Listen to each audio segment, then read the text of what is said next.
Join me as I dive into the data and explore the worst countries to live in 2024. Can I handle the shocking truths?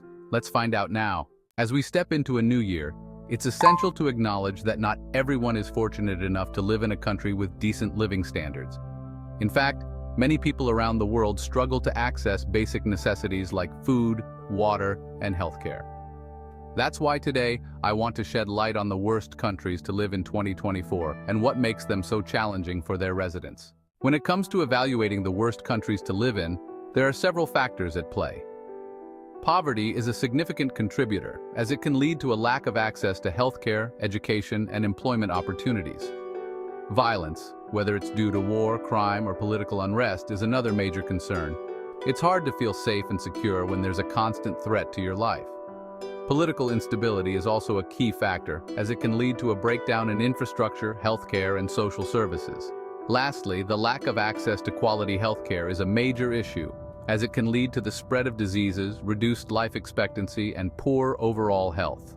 In many countries, these factors are interconnected, exacerbating the problems faced by residents. For instance, poverty can lead to political instability, which in turn can lead to violence and a breakdown in healthcare services. It's a vicious cycle that's difficult to escape. One of the most significant indicators of a country's living standards is its life expectancy at birth. In countries with poor living conditions, life expectancy is often significantly lower than the global average. This is due to a range of factors, including limited access to healthcare, poor sanitation, and a high incidence of diseases. Let's take a look at some of the countries that are ranked among the worst in terms of living conditions. Yemen, for instance, has been plagued by a civil war that has led to widespread destruction and a humanitarian crisis. The country's healthcare system is on the brink of collapse, and millions of people are struggling to access basic necessities like food and water. In South Sudan, the situation is equally dire. The country has been embroiled in a brutal conflict that has led to the displacement of millions of people. The lack of access to healthcare, education, and employment opportunities has pushed many people to the brink of starvation. The Democratic Republic of Congo is another country that's struggling to provide its citizens with a decent standard of living.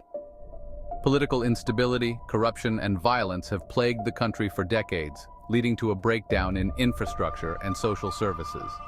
The country is also home to some of the worst healthcare outcomes in the world, with high rates of maternal mortality, malaria, and other diseases. But perhaps the most shocking example of extreme living conditions is in North Korea.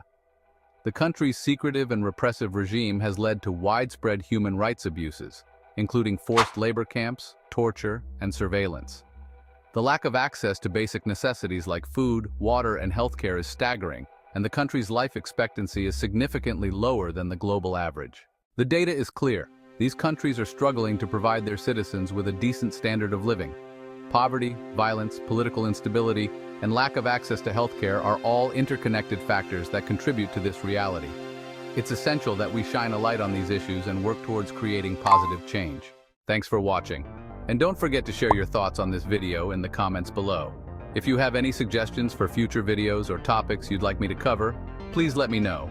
And if you want to explore more content on this topic, I've got a related video on my channel that you might find interesting.